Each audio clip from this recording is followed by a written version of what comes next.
Ken Brucker. I wear a couple of hats in the party.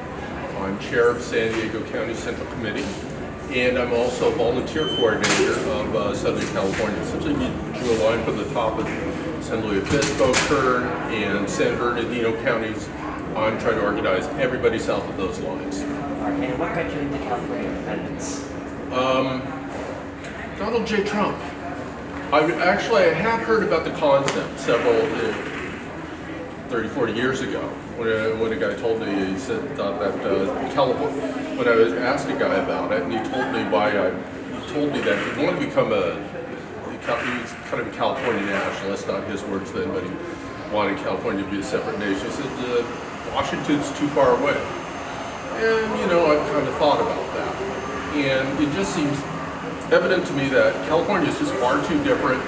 It's far too different. It's too far away, and what we are is not respected by the rest of the nation. Okay, so I know you're a part of legislation reform. So give me more insight about how California legislative is now versus what it should be. Well, we still have the same hangover, and we kind of created some of the problems here in California, particularly where there was Santa Clara County versus Union Pacific on up to what we have now in Citizens United. The problem with the United States, and I believe it's the root of all the other problems, and we got that problem, maybe we could get a better handle on much of the rest of it, is that corporations are people and money is speech. And each individual voter, each citizen in a nation, which has that influence, driving legislators, driving the politics, really just doesn't have a fair match to try and go and get things done for the people's benefit. Okay, so it's not a lot of people are happy with Sacramento because the leadership, and we have so much diverse beliefs. What do you think can improve? What do you think we can have people trust Sacramento? How can we get people to trust us? Well, that's going to be a tough one. I think what people need to do is talk about it. You can talk about Sacramento. You can talk about leadership at anybody. Be it the city hall here in Santa Monica, which is I'm not exactly sure. It's half mile this way, that way. Or Los Angeles Board of Supervisors downtown. Or Sacramento. But I think the thing, what it is to essentially what we need to do, and what's going to happen in any sort of political movement is people need to believe that they can have an effect, and they can go ahead and they should work for effect, and have their interests heard by any given jurisdiction that they live in. And that's what I think is going to do. What I'm going to do, for my part, is I'm going to try and make it such that corporations are liable for what they do. Part of what, if I'm not mistaken, Securities and Exchange laws make heads of corporations in the United States that the thing they must do first above anything else is to turn a profit as fast as they can. It's the law. And so when it comes from even thinking long term for the corporate, and just never good how much never mind whether it's good or not for the society at large or the rest of the world, they can't do that. It can't be done. Those things are not the most important thing. So we need to put something into our government and our system where corporations are liable for much of what they do. Now, when it comes to reform, would it make it easier for California just to function with multiple parties other than the two-party system or the one-party system we have now? I think the thing is you said, partisanship is not. I see partisanship as a means to an end. I was a Green up until I was a Democrat up until I was 18, and Michael Dukakis kind of turned me off from being a Democrat. I participated in the Green Party and never found that they were really interested in affirmatively and effectively engaging the electoral system. So I dropped down to that. So partisanship, being part of the CNP is kind of a means to an end. If it's driving the agenda that makes a more effective and representative government, a more responsive government, that's what I'm going to do here. That's what I'm going to participate in the CNP. We only have so many seats.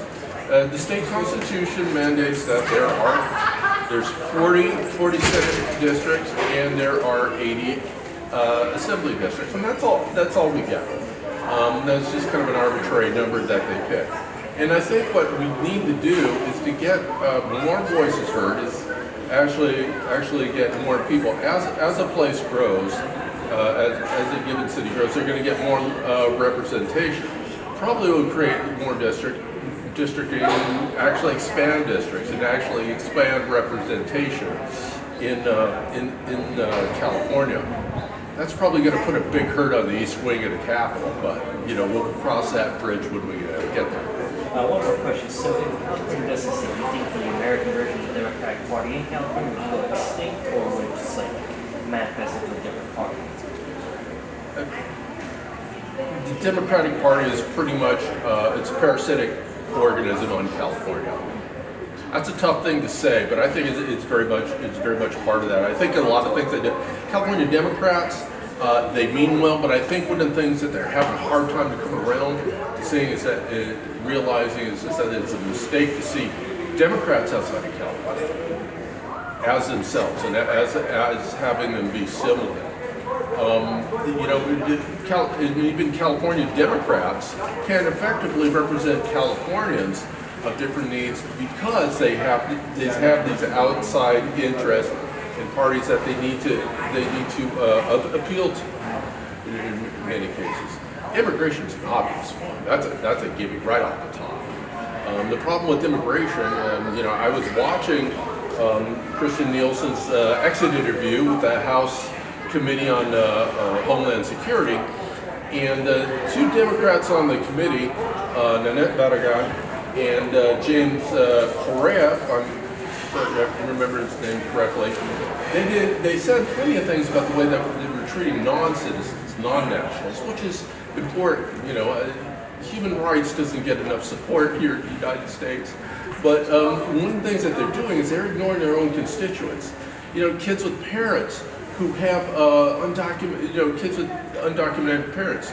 These kids are children, they're citizens, but still ICE is going to take them and they're going to put them on a trebuchet and just, if after they're done, locking them up in a freezer for 4 months, if they're lucky, if that's how long it takes, they're going to put them on a trebuchet and just fling them out of the country.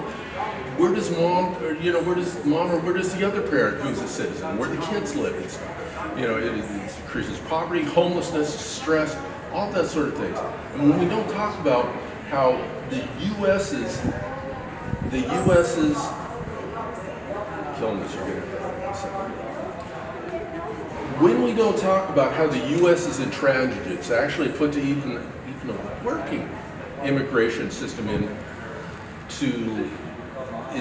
place, we don't talk about how it actually damages people, how it hurts people. It doesn't work to have people traumatized in your own country. But that's what people are doing, because people outside of California won't look at it, and they're just sitting on their thumbs.